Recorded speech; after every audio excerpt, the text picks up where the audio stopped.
Hello, you guys. Today I will be reading a story from the No Sleep subreddit on Reddit.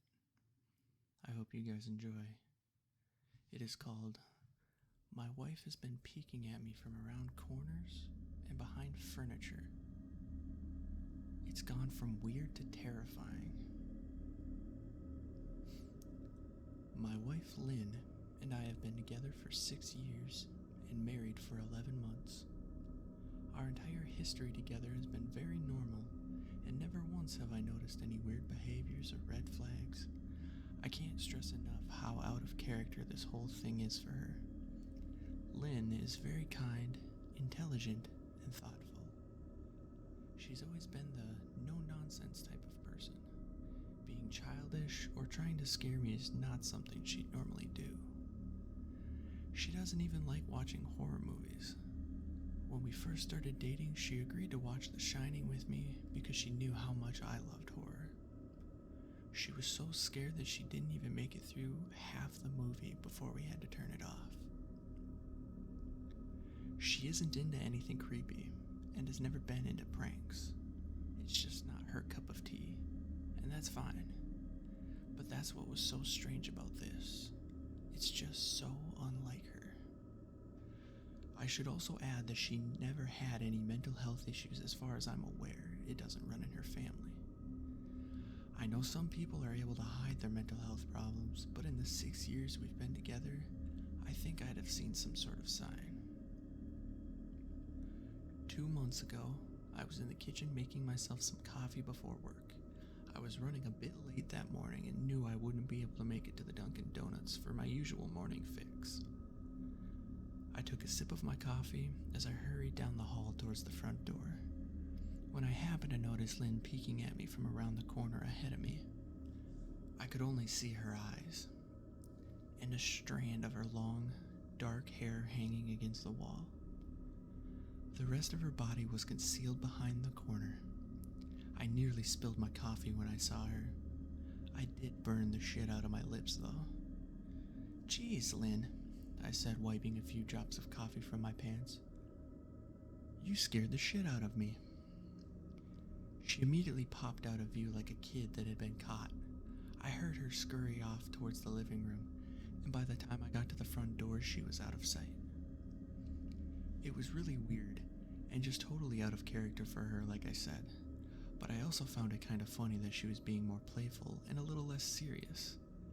I shouted that I loved her and called her a weirdo. As I shut the door behind me, I heard her laughing. Her behavior was a bit odd, but it certainly wasn't something to call a priest over. I forgot about it by lunch, and by the time I got home, she was her normal self again. I didn't bring it up, and neither did she, and life went on. The next incident happened 3 days later. It was around 2 a.m. and I had woken up to get a drink. I was standing at the kitchen island, jug of OJ in a hand, when I felt a strong feeling I was being watched. For whatever reason, I looked down at the floor and saw my wife's smiling face staring back. She was peeking at me from the other side of the island, staring up at me with wide, unblinking eyes and grinning like the Cheshire Cat. I screamed, I'll admit it, not out of irritation, but fear. For some reason, at that moment, I was scared. At the sound of my scream, Lynn scuttled backwards out of my view, her hands and feet smacking the tiled floor as she hurried out of the kitchen on all fours. I didn't run after her, or even yell after her.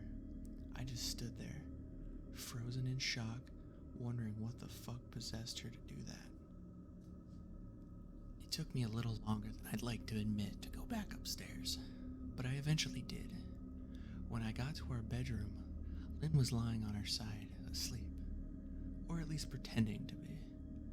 I stood there for a while, watching her breathe to be sure she really was asleep. I had the feeling she might jump out at me the moment I got into bed, but she didn't. I climbed into bed and she didn't even move. Her breathing was soft and deep, and I was starting to wonder if I'd dreamt the whole thing. The next morning, I waited for her to come down for coffee, and after handing her a mug and kissing her, cheek, I decided to ask her about it. "What was that about last night?" I asked, keeping my tone light so I didn't offend or embarrass her. She frowned over her cup of coffee, shaking her head like she had no clue what I was referring to. "You were peeking at me again, from over there," I said, pointing to the spot on the floor by the kitchen island. She followed my gaze, and when she looked back at me, she burst out laughing.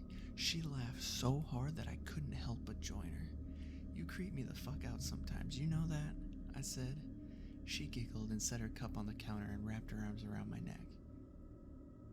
"You creep me out all the time, so I guess we're even," she teased.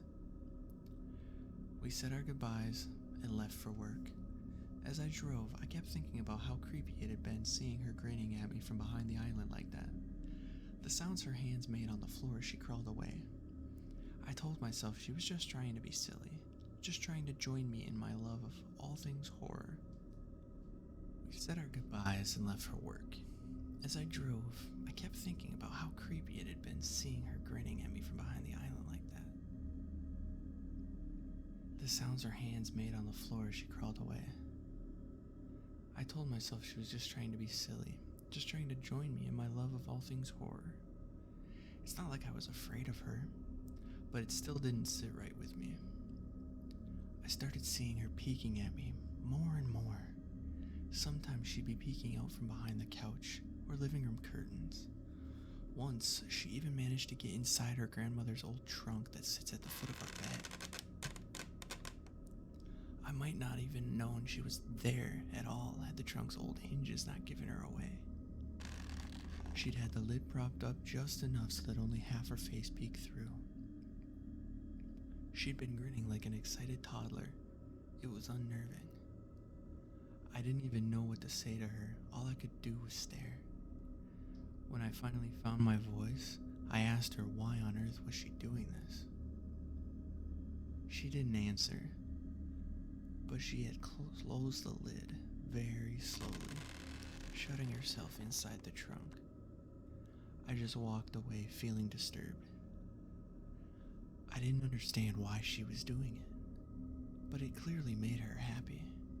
I just hoped she would tire of the game quickly. Lynn didn't peek at me for another 2 weeks. I started to think she was done with her weird prank, and I was relieved. We were watching a show on Netflix one night, and I jokingly said that I hadn't seen her peeking at me lately, and that she must have given up on her spy game. She looked at me with a small smile and said, "Maybe I've just gotten better at it." I didn't say anything, but I wondered whether or not she was joking. For the next few days, I couldn't stop thinking about what she had said. Was she still peeking at me when I wasn't looking, and I just hadn't noticed? And if so, what the hell was she getting out of this? I started to feel paranoid, constantly checking whether she was watching from around the corner or behind a door.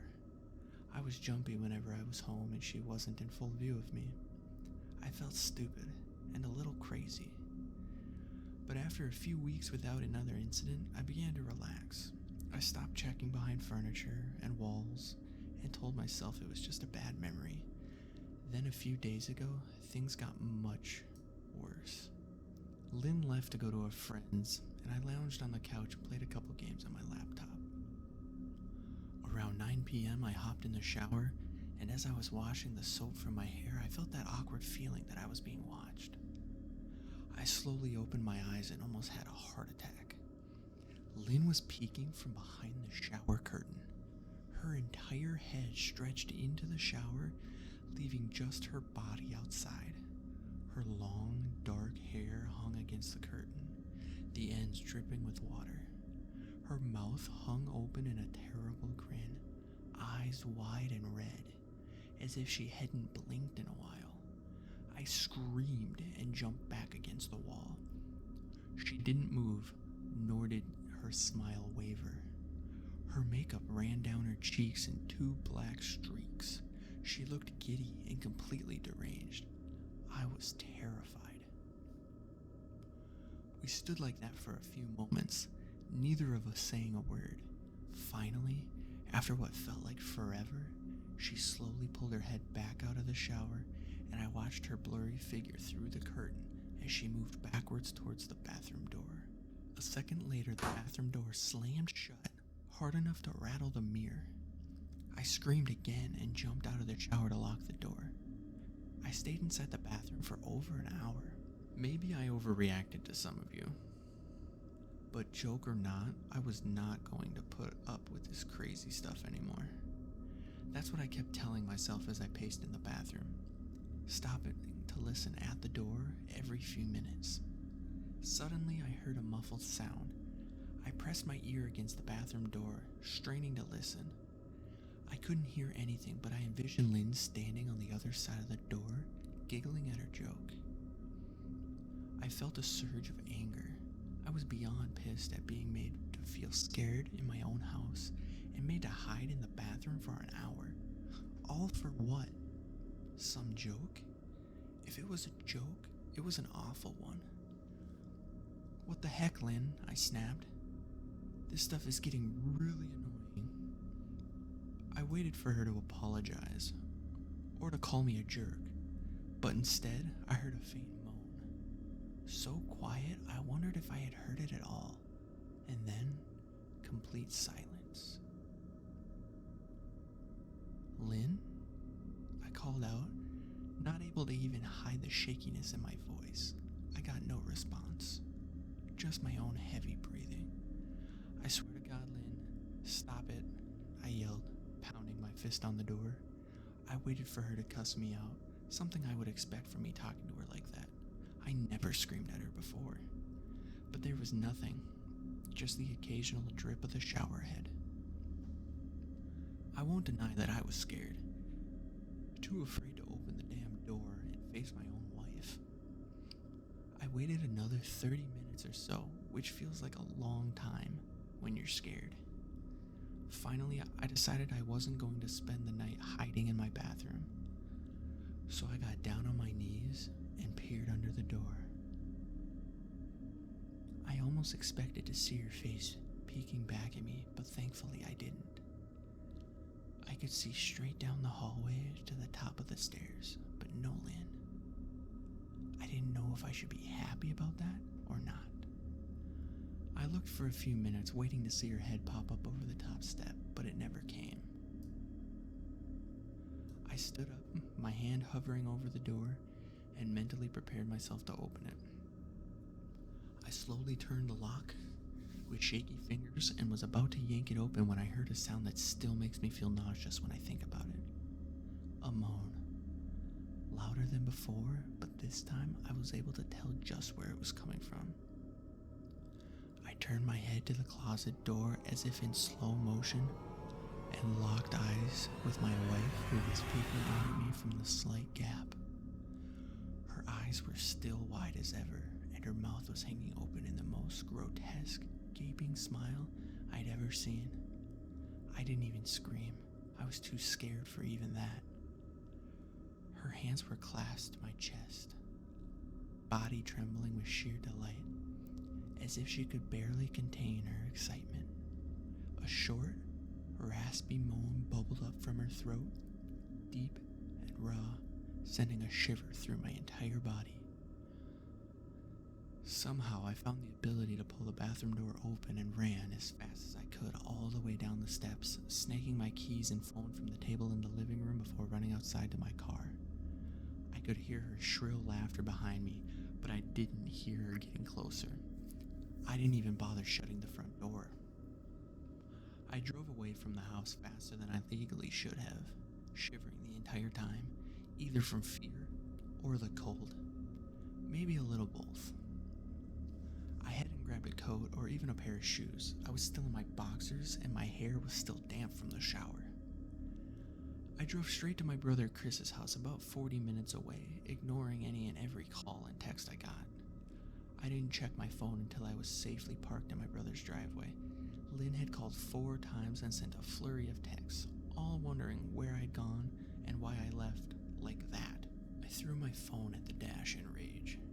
Furious at her nonchalant attitude, my brother and his wife were surprised to see me, especially dressed in just a pair of boxers. but told me to stay as long as I needed. Chris lent me some clothes and asked me what had happened. I told him Lynn and I had a fight, but didn't get into details. I didn't want him to think I was overreacting, leaving my wife over a prank, even if it was a strange one. I mean, hadn't I encouraged her for years to lighten up instead of being so serious all the time? I had wanted her to relax and loosen up, but this was definitely not what I had in mind. I tried to sleep on their sofa, but my brain wouldn't let me sleep. Every time I closed my eyes, I saw Lynn's face staring at me from inside the closet. Knowing she'd be in there with me the entire time made my skin crawl. She'd never left the fucking bathroom at all. Instead, she slipped inside the closet and slammed the bathroom door shut to fool me. The mere thought of going back home gave me anxiety. I tossed and turned, unable to sleep. Chris ended up giving me a sleeping pill so I was able to get a little rest. My sleep was filled with terrible dreams, all of Lynn's smiling face.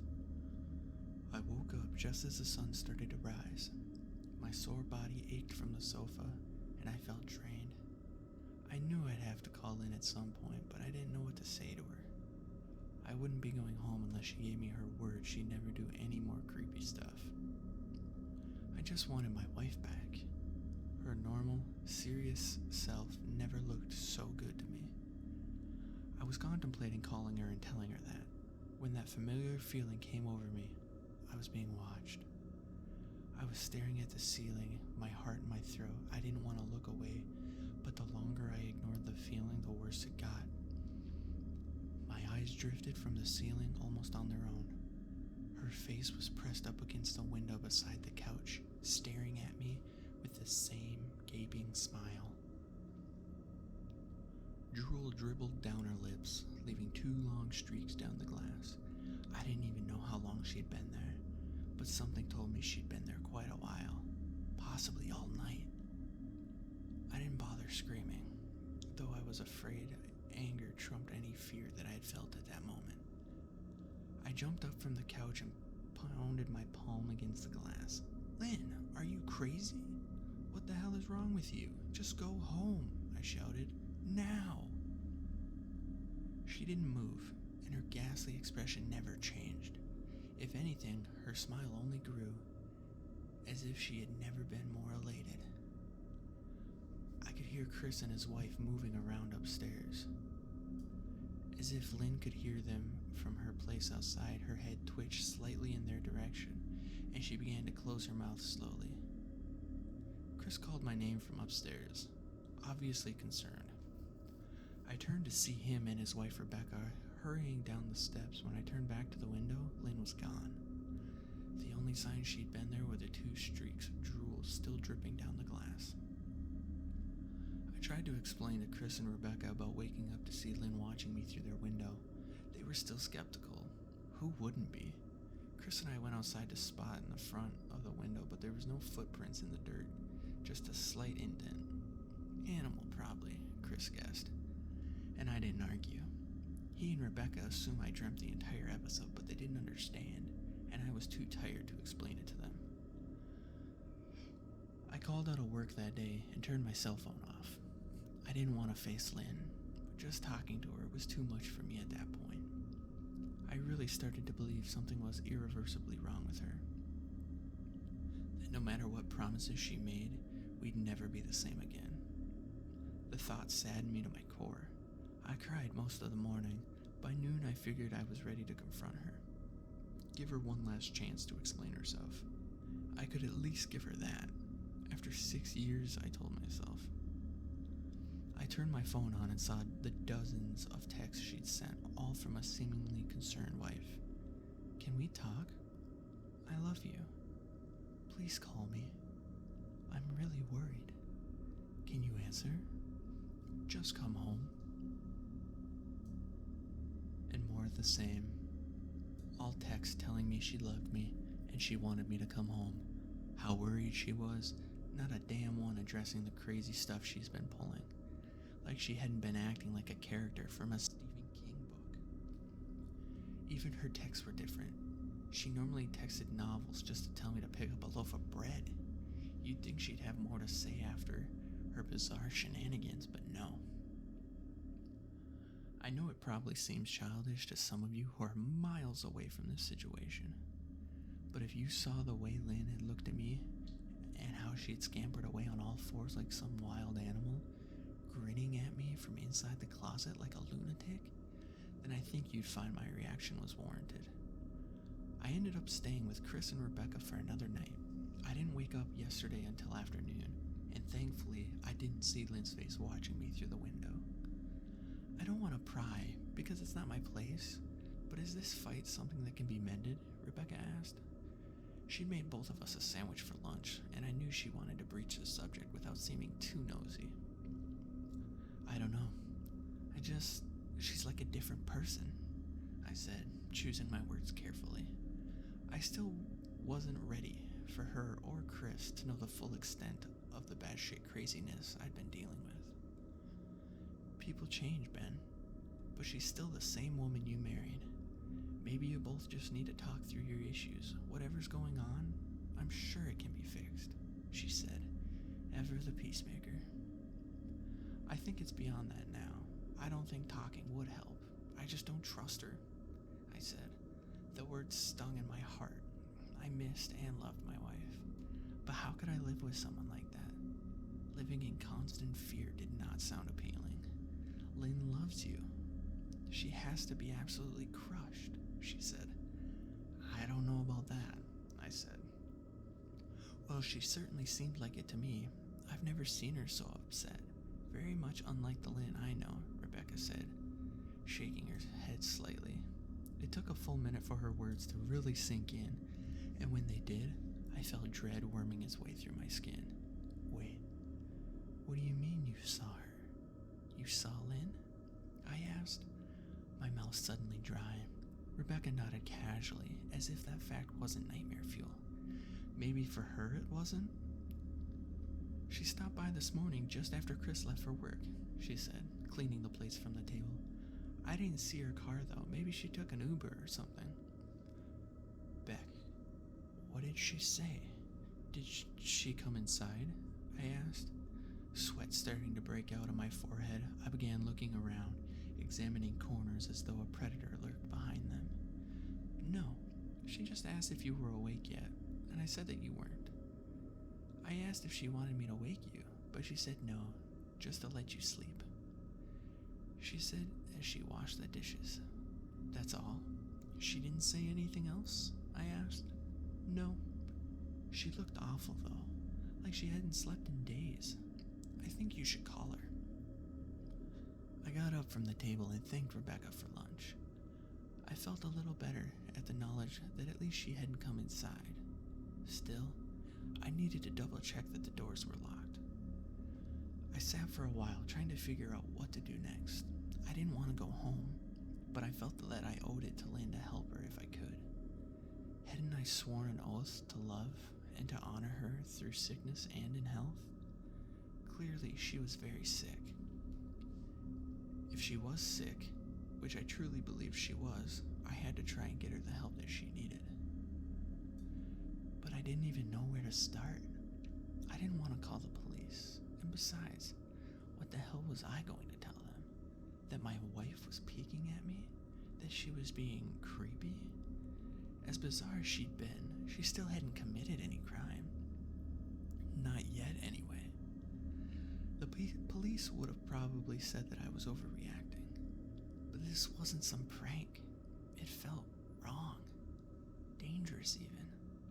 Like something sinister lurked beneath her smile. I knew as her husband I was well within my rights to have her committed, but what if she simply acted normal in their presence? She'd obviously been able to fool Rebecca into thinking she was just a concerned wife. As long as the doctors didn't find her a danger to herself or others, they'd have no choice but to release her after 72 hours. I felt lost and overwhelmed. So I did what any husband in my position would do. I called her mother. I didn't want to, believe me. Her mother, Marianne, and I were never on the best of terms. We'd never fought or anything like that. She just wasn't a very warm person, and wasn't really easy to get along with. She hardly ever smiled, and when she did, only her lips would move into a thin-lipped smile, leaving her eyes as blank as before. She gave off this aura that felt like she was permanently on the offensive. I'd only met her twice, and both times were for such short visits. I got the impression she didn't approve of me for her daughter. Lynn always ushered us out quickly, as she didn't want me to feel uncomfortable, which I was grateful for. Being in her mother's company felt almost unbearable, like walking on glass. I was glad when we moved 3 states away, so we didn't have to see her so often. I was happy to avoid the woman, but I needed her help. I really didn't want to talk to her at all, but I had to talk to someone, and someone who knew Lynn better than I did. So I gritted my teeth and did what I had to do. Yes, she answered, already sounding irritated. Marianne, it's me, Ben. Do you have a minute to talk? I asked. I could hear her cluck her tongue in irritation. I'm in the middle of writing some checks, but if you insist, I suppose I can spare a moment. What is it that you want to discuss, Benjamin? She said coolly. It's about Lynn. She's been acting strangely, and I was wondering if you had any idea whether there was something... I was quickly interrupted. It's a bit difficult to follow your rambling, Benjamin. What is it you want from me? She asked. I could almost see her standing there with her thin sweater and slacks, tapping her fingernails impatiently on the table. I wanted to know if you'd ever noticed any odd behavior, or possibly any mental health issues, I asked. There was a long, uncomfortable pause that I couldn't tell was because she was just thinking, or something else. Finally, after a few seconds, she spoke. I'm not sure if this is one of your jokes, Benjamin, but if so, I don't find the humor in it. Now, I do have business to attend to, as I said, so if you don't mind, she said, but I cut her off before she could get rid of me. Marianne, it's not a joke. I'm sincerely concerned about Lynn's mental health. Her behavior has been very erratic lately. I'm very worried about her, and I figured as her mother you would be as well, I said, my frustration evident in my voice. If you're truly concerned, then I suggest you get the health professionals involved. I don't know what you expect of me, she snapped. I could tell she was seconds away from hanging up, and for some reason I was desperate not to let her. I had the feeling that she knew a lot more than she was letting on. Please, if not for me, do it for Lynn, I tried. I heard a faint, shaky intake of breath, as if she was trying to hold her steely persona together, but failing. Marianne, what's wrong? I started. Benjamin, I don't know what to tell you. My only advice would be to seek professional help. Do not call here again. Goodbye. I tried to call out to her, but she hung up. I tried to wrap my head around the call and her refusal to help me. Even if she didn't like me, why wouldn't she want to help her own daughter? I couldn't understand that. I tried to replay the conversation, desperate to find something I missed. After a while, I almost gave up until I remembered her last words to me. Seek professional help. She'd said those words with a bit of urgency. I could have been grasping at straws, though. I was sure her voice had changed ever so slightly when she said that, as if they were very important. What had she meant? I assumed she'd been referring to medical professionals, but maybe she was referring to someone else, someone that she didn't, for some reason, feel comfortable saying directly. Or maybe I was just desperate. I waited for Chris to get home, and after a very long, exhausting conversation with him and Rebecca, I convinced them that Lynn truly needed psychiatric help. I didn't tell them everything.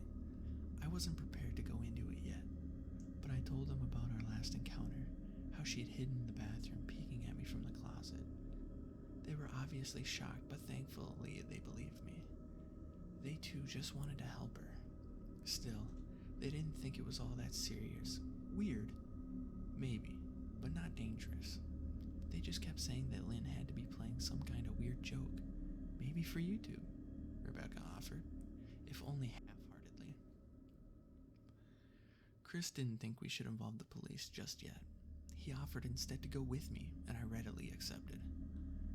He reasoned that calmly talking to her, trying to coax her into going willingly, was the best recourse. I agreed to do it his way. At least I wouldn't be going into that house alone. We drove over this morning, just after breakfast. There was no way I was going at night. When we pulled into the driveway, my stomach began to do somersaults. Her car wasn't there, but I still didn't let my guard down. The front door was ajar, and for a split second I thought we'd seen her eyes staring through the gap. I was shaking and starting to sweat. Chris, however, was fine. He waited for me to open the door, his hands in his pockets like he was going on a fucking stroll through the park. I envied his ignorance. I pushed the door open and was immediately hit with the stench of rot. Chris smelled it too, and he walked into the house behind me with his nose scrunched up. "What do you guys use to clean the floors around here?" "Shit?" Chris mumbled. "Shut up," I said, my eyes darting around for any sign of Lynn. The house was deadly quiet, and despite being 10 in the morning, although the curtains were closed up tight, refusing to allow any sunlight inside. If I hadn't left it just 2 days prior, I'd have thought the house was abandoned. We moved through each room, carefully checking any place that she might hide, occasionally calling her name. "Why the fuck are you looking under the couch?" Chris asked eventually. "Aren't we looking for your wife?" He was looking at me like I was a moron. "Let's just go upstairs," I whispered. He shook his head but followed me up the stairs to check the bathroom and spare bedroom. On the way up, my shoes crunched over pieces of glass that looked to be littered over a few of the steps. I noticed that one of Lynn and my wedding portraits that hung on the wall along the staircase had been smashed. The frame hung crookedly, all the glass removed. I stared at the picture, a lump forming in my throat. We had taken the photo just after leaving the church, right after saying our vows. She looked so beautiful in her white gown. I looked at Lynn's beautiful face. I never dreamed her face would ever be a source of terror for me. We climbed the rest of the steps and checked the spare bedroom, but it looked completely untouched. I was hesitant to go into the bathroom, my fear from that night coming back to me all at once. Chris noticed and offered to go in by himself, but I couldn't let him do that, so we walked in together, checking the closet and the shower. The bathroom looked as if it hadn't been touched since the night I left. "I don't think she's there, Ben. Why don't you pack some clothes and we'll try coming back tomorrow or something?" Chris said. I nodded and went into our bedroom and shoved some clothes into a duffel bag. When I checked inside our closet, I came across the source of the bad smell and gagged.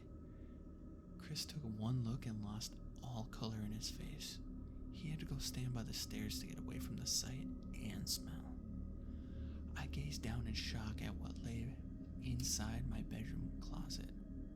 Soaking into the rug were at least a dozen eyeballs, all carefully laid out in pairs. Some were as large as a quarter, while others were as tiny as a marble. I stared down at the eyes she'd collected from small animals, and I wondered how she'd gotten them, and shuddered at the thought. Man, I thought I had it bad with Becca's shoe addiction, but fuck me, your wife's in here collecting eyeballs, Chris said, gagging. Ben, I think we should go, he called from the hall. I'm getting nauseous. All right. I grabbed my duffel and shut the closet door on my new nightmare. I stepped out into the hall and took a deep breath of air. I could taste the rot on my tongue and couldn't help but gag. Who lines up eyeballs in their closet like that? Chris mumbled. I tried to tell you she needs help, I said. She doesn't need help, Ben. She needs an exorcist, he said. You coming or what? I can't stand the smell, and his words died in his throat, and his eyes grew wide with fear. I didn't ask him why. I could feel it. Someone was watching me, and I didn't think it was the eyes in the closet. eyes slowly scanning the bedroom. Christ, I whispered, as I finally saw what we'd missed. Under the bed, curled on her side, watching us with excitement of a kid on Christmas morning, was my wife. She held her hands together just under her chin, and they were shaking eagerly. Now that she knew she'd been found, I could hear the quiet noises she was making, a sort of hiccuping sound in her throat, as if the excitement was just too much for her. It was unnerving to say the least. Wide eyes and that same huge smile. Everything in me told me to run, but I forced it away. This was my wife. No matter how twisted, she was still the woman I married. I had to help her. Lynn, I said softly. She didn't respond, but her head bobbed back and forth in two quick little movements, as if she were nodding. Baby, I just want to help, okay? Can you let me do that? I asked. I had taken a single step forward, approaching her like some kind of dangerous animal. I love you, Lynn, I said softly, taking another step closer. She let a tiny moan escape her wide open mouth, and I had to resist the urge to run. Her shoulders were starting to quiver. Her eyes grew large as saucers. I crouched down so I could see her better, and I immediately saw the blood. Her hands were covered in it. They trembled more the closer I got, as if she was barely able to contain herself. Lynn, are you hurt? You're bleeding, I said. She bobbed her head again, her bloody fingers moving up and down as if playing an invisible piano. They occasionally grazed her chin, leaving smears of blood on her skin.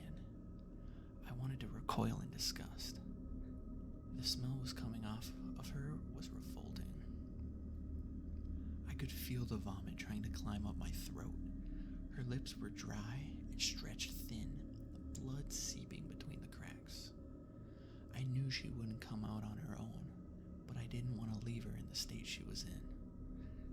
So I scooted closer and reached out to her. The excited hiccuping sounds got louder and her hands shook, fingers flexing. It was then that I could see the blood oozing from between her fingers. Oh my God, Lynn, you're bleeding, I said. Instinctively, I reached out to take her hand, but before I could even touch her, her hand sprang outwards towards me. A sharp pain shot through my arm, and I fell back on my ass. My arm burned, and I could see the blood dripping onto the carpet. I looked back at her in shock and saw her grinning madly, her fingers clutching a large shard of glass. You all right in there? Chris asked from behind me.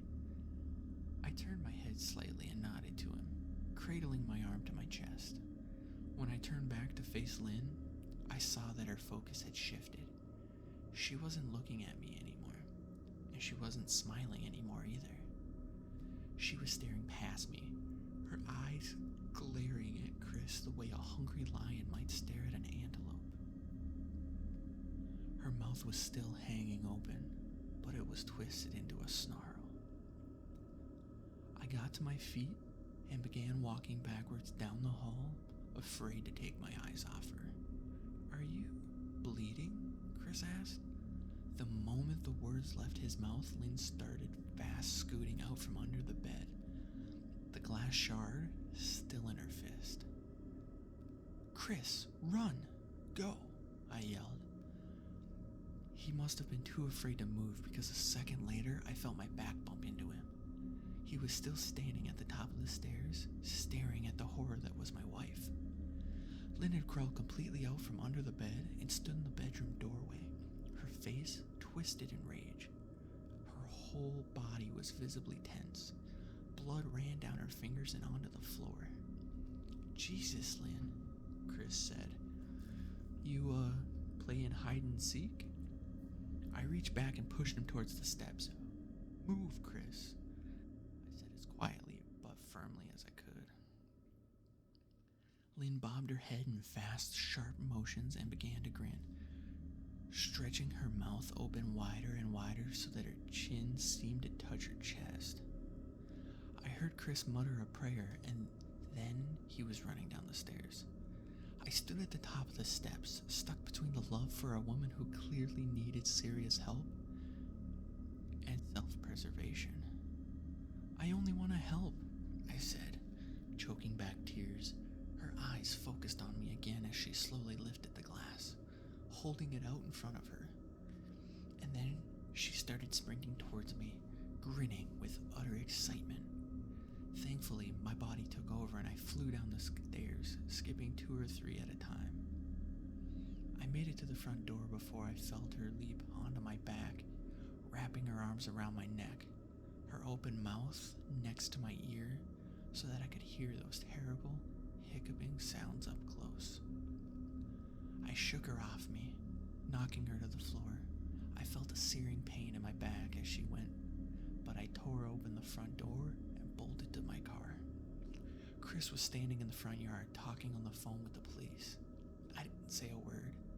I just ran to my car and jumped in. Chris took the hint and followed me, still on the line with 911. I watched the rearview mirror, sure I'd see her there, running after us, but I never did. I went straight to the ER and got 11 stitches in my arm and 3 on my back. The police asked a lot of questions and went back to the house to do a search, but of course, Lynn wasn't there. They advised me to stay with a friend or relative for a while to file a restraining order as soon as I could, but none of those things would matter. Somehow, I just knew. I dropped Chris off at home and went to a motel about an hour away. I wanted to put as much distance between me and Lynn as I could. This is where I've been for the last 4 hours. I thought maybe the police would find her. Maybe they'd get her the help she needed. But now, I'm not so sure. Because 40 minutes ago, I got a text from an unknown number. Just 3 words. "I found you." And a picture attached. The picture was dark and grainy, but I instantly knew what it was. There was no mistaking my wife's eyes. I started typing this out immediately after. I don't know what to do. I'm alone and scared, and I can't help but feel that I'm being watched.